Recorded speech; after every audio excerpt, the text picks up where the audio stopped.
Bien ici, dans un lycée, 55% des élèves sont des filles, 22% des filles et 18% des garçons étudient l'allemand.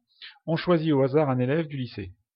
Donc on considère les événements suivants. G, l'élève est un garçon, et A, l'élève étudie l'allemand. Donc déjà, on va essayer de traduire au brouillon les données de l'énoncé. Donc les données sont les suivantes. On a 55% des élèves qui sont des filles, et on a G qui est l'élève est un garçon. Donc déjà, G bar, le complémentaire de G, ça serait l'élève est une fille. Hein. L'élève est une fille. Autrement dit, on a P de G bar égale 0,55. L'élève est une fille.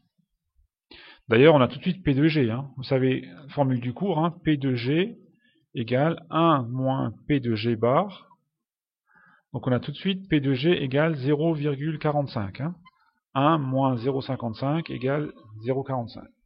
Ensuite, on nous donne le 22%. Donc 22% des filles étudient l'allemand. Donc on a affaire à une probabilité conditionnelle, la probabilité de parler allemand en sachant que c'est une fille, donc G bar, sachant G bar.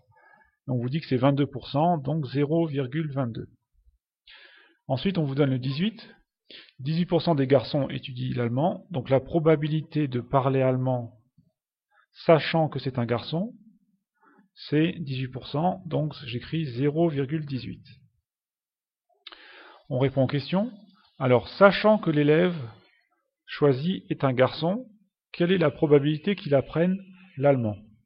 Donc, on traduit toujours ça en termes de probabilité. J'écris, on demande de calculer, donc P de... Donc, sachant que l'élève est un garçon, donc on sait que c'est un garçon, et on veut savoir s'il étudie l'allemand. Donc c'est P de A, sachant G. On l'a trouvé ici, on l'avait écrit. P de A, sachant G. Dans le texte, c'est 0,18. On n'a même pas besoin de le calculer. Question 2. Calculer la probabilité que l'élève choisi apprenne l'allemand et qu'il soit un garçon. Donc apprendre l'allemand et qu'il soit un garçon. Donc ce et est très important. Ça nous montre qu'on a affaire à une intersection de deux événements. Les événements, alors je vous l'écris comme ça, on demande, donc on a les événements A, l'allemand, et intersection garçon, G.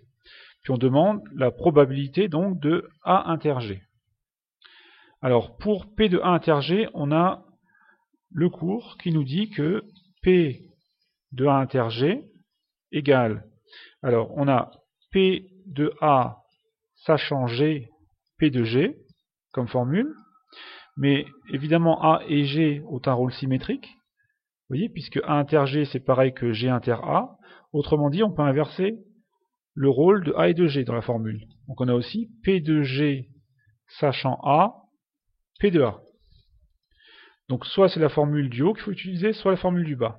Évidemment, par rapport au contexte, on a déjà calculé précédemment ou trouvé P de A sachant G. Donc on se dit qu'on va quand même plutôt utiliser la première formule ici, puisque là on a P de A sachant G. Donc je remplace.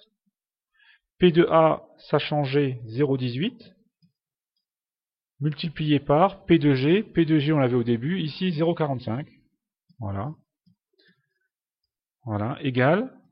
Donc il me reste à faire 0,18 fois 0,45. Donc calculatrice, 0,18 fois 0,45, moi j'obtiens 0,081. Voilà.